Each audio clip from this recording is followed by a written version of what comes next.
Hello and welcome to Just Hoops. In today's video, we're going to talk about one of the more under-the-radar free agent signings with Kyle Anderson, Slow-Mo, going to the Minnesota Timberwolves. Slow-Mo is a great player and great overall teammate, and he's shown throughout his career, both at San Antonio and Memphis, that he can just overall impact the game. But first, let's dive into some stats. He averaged 7.6 points per game, 5.3 rebounds, 2.7 assists, shot 44.6% from the field, 33% from three, averaged just over a steal per game, and had an assist-to-turnover ratio of 2.58.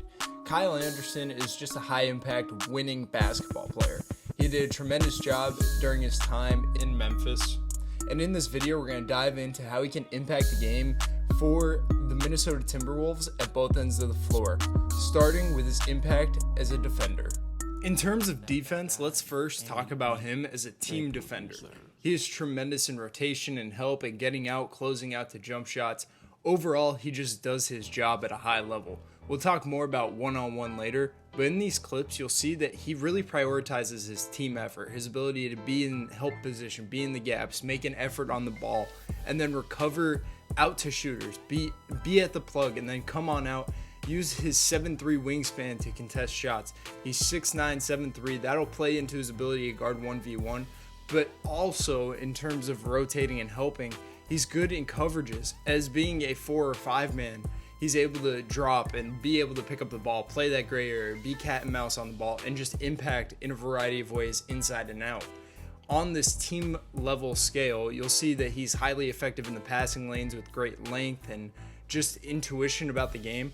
But his ability to really just impact the game in a variety of ways, whether he's guarding on the ball, he's in rotation, helping, stunting in the ball, being in the gaps, just being able to impact in a variety of ways makes him an all-around great asset as a defender. Now let's talk more about him as a one-on-one defender.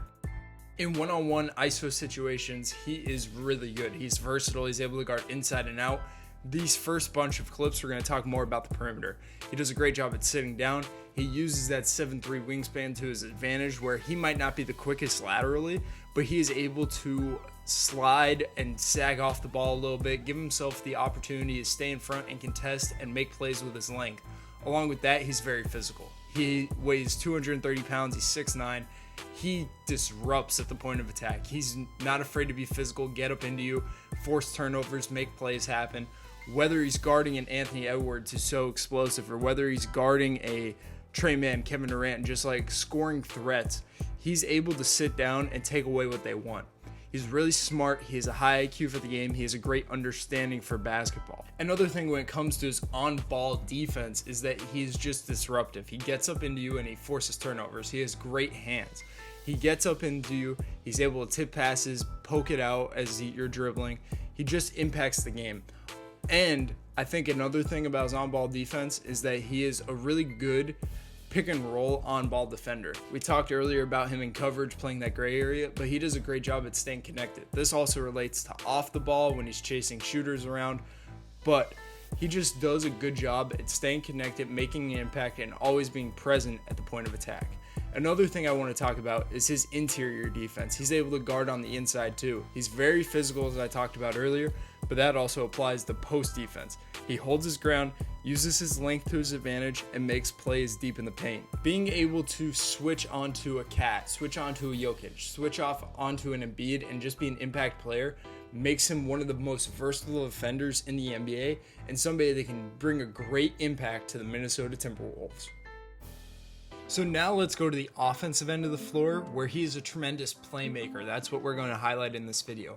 Along with his playmaking ability, I just want to speak upon his ability to finish at the rim. He is a really solid floater and is able to knock down an open three. So all those scoring abilities will definitely play a role while he is in Minnesota, but I think his playmaking ability and to be a hub of offense will be a tremendous point of emphasis during his time there.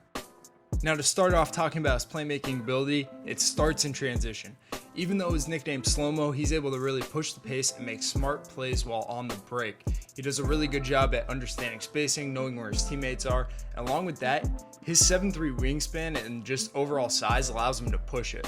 And then when it comes to his passing ability, he's a really good lob passer, and he's able to really throw it ahead and allow his teammates to make plays in the open floor. He's just really smart with the ball, takes his time, and makes plays at his own pace regardless if it's on the break or not. Now, the major thing that I think will work for him in Minnesota is his ability to make plays in the pick and roll.